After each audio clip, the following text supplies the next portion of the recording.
What's up, everybody? You're back in here, Pro Football Pod. You've got the boys. Hulk, I believe Coach is on that side this time. Austin's over there.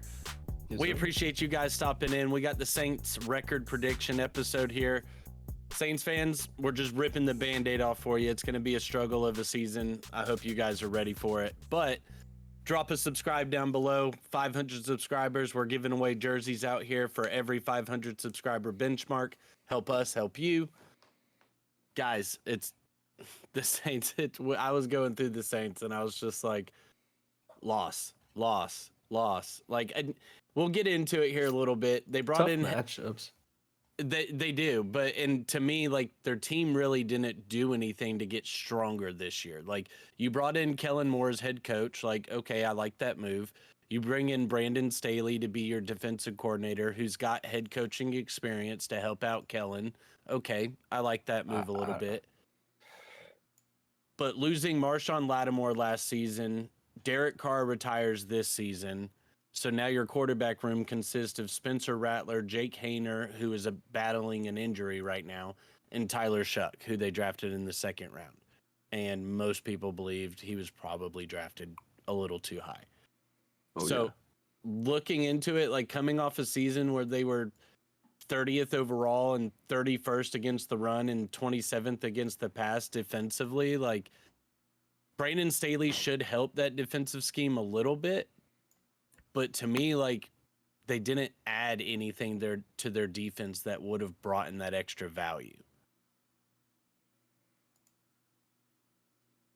So let's go ahead and Their defense is what held them together until all the injuries hit them. I mean, held them together for the 5 wins that they got last year. Like, that's my thing, is like, you only won 5 wins and you only had 5 wins and you didn't do anything to make yourself better than a 5-win team. Yeah. Looking into their draft class outside of Tyler Shuck, they were able to bring in Kelvin Banks Jr. at offensive tackle, Vernon Broughton from Texas at defensive tackle, Jonas Sanker at safety, Danny Stutzman at linebacker, Quincy Riley at corner, Devin Neal, love that pick for him, running back out of Kansas. So, like, they did bring in rookie defensive help. To me, everything for the Saints is lining up to where they know this year's going to be a struggle, but they got their head coach, and now they're just going to try to build with that. Yeah, they didn't get any special pieces except for Devin Neal. And where you took Shuck is, like, he's going to be able to push Rattler. You don't really believe that either of them are, like, the long-term guy for you, but you at least built something to where you're not going to just be stuck with Derek Carr, who's probably going to retire on you in a couple weeks, and then lo and behold, he does. Shaheed and Olave are very solid for, like, a wide receiver combo, especially, like, Shaheed is very much a take the top off, and Olave is. Olave is just a little bit more of, like, he gives I'm you a little shocked bit they more. didn't draft a wide receiver. Like, yeah, you brought in Brandon Cook, like, brought Brandon Cooks back, but I thought, like, Jaden what's Brandon Higgins Cooks going to give you now? would have been so good for them. Yeah. Like, so good. He gave exactly the opposite of what you're already good at, and it would have been huge. But they Any didn't. receiver just as a depth piece. I mean, that's kind of like how the Cowboys did, but at least they have receivers that can stay healthy. All right, Yeah. so let's go ahead and dive into it here. We're going to do like we've been doing, just kind of break it off in sections, see how we're looking here. So first 4 weeks of the season for the Saints. They're at home versus Arizona, at home versus San Fran. Then they go on the road back-to-back weeks at Seattle and then at Buffalo. I've got them going 0-4 in that stretch. I feel like if Seattle was a home game, I might not have made it such a, like, quick decision to give them the loss. Not that they're able to necessarily be better than Seattle. Just Seattle's got a lot of changes going on, and week 3 they're not necessarily going to have it all together. But they're in Seattle. You have to play against the 12th man, and that running attack is going to just shred through what the Bucks or the Saints have for a defensive line. Yeah, that's Yeah. I was the same way. Like I could maybe see Sammy D in New Orleans maybe messing up a couple times, but for the Saints to go on the road there and for it to be that early with a new coach, even if Shuck isn't the starter, if it's Rattler or Hayner, like how confident are you in them? So those first four games right there is a stretch for them to be able to pull something out. Austin, what do you got them in that first four? 0-4. 0-4. All right, so yeah, Can't pretty see it much different. unanimous around there. So let's go ahead and go to the next four. We've got home versus New York Giants, home versus the New England Patriots, at the Chicago Bears, and then week 8 they're home versus Tampa Bay. I've got them 1-3 in that stretch. I have them beating the New York Giants week 5. And that was the question for me as well. I just feel like with it being such a huge year for Dable, he's not gonna drop a game like that. Um, Not in the If this was Superdome. in New York, it would have been another Seattle situation. But Yeah. because it's in New Orleans after a 2-game road stretch, I gave them the benefit of the doubt on that one. So I've got them going 1-3. It's going to take some really big play by their wide receivers and their quarterback and Alvin Kamara. Like their offense is going to have to carry this game because I do think that the Giants' offense is going to be able to get some things done. So like they're going to have to put up 24 if they're going to try to win. And I don't know if a second year Rattler or a first year Shuck is going to do that in week 5. I just don't know if they'll have like enough juice to get that done. So I have them going 0-4 again. Yeah, it Coach depends on hates who the Saints. the Giants have a quarterback, I guess, a little bit, but I do see defensive touchdowns coming in that game from the Giants side.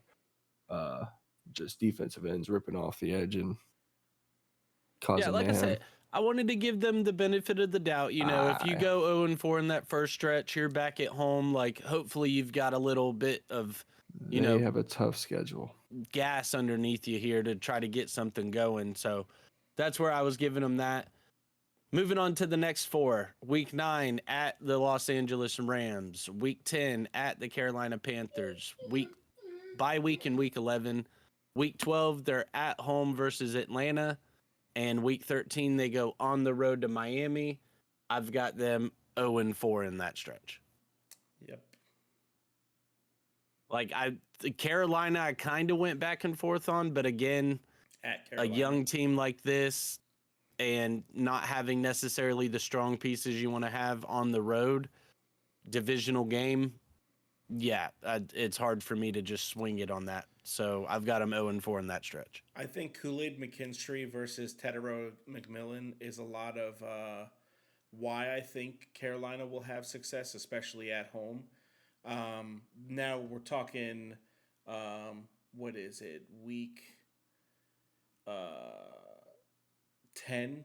So Tet and Bryce probably have a pretty good rapport at this point. You'd hope so, yeah. Yeah, I don't think that that they're better than any of those teams, and that they're really going to have much of a chance at Miami if they don't have Tua, and we've traded Tyreek Hill right before the trade deadline, and we're just totally blowing up the team. Maybe they have a chance, but I don't see that happening either. Even like with a hobbled roster, New Orleans at their best is not as good as a team like Miami at its worst. I'm about to say, bro, don't do that. The Miami's going. Yeah, dog mop I them. wasn't ready Like, to do that. So, like I said, I've got them 0-4 in that next stretch. Coach has them 0-4. Austin, what'd you have? I don't have these boys getting a win this season unless they show some gumption. Like they play some tough teams. Agreed. I really don't see them winning. You have them 0 and It's- 17. Yeah, I mean you're not far off from that. Okay. Man, you just straight up calling your shot with the winless team here. So, all right, well, without playing spoilers for the rest of it here, we've got week 14 at Tampa Bay, week 15 at home versus Carolina, week 16 versus the New York Jets at home. Week 17 on the road versus Tennessee. Week 18 on the road versus Atlanta. I've got them finishing 2-3 in that stretch, with their wins coming at home versus Carolina and the New York Jets.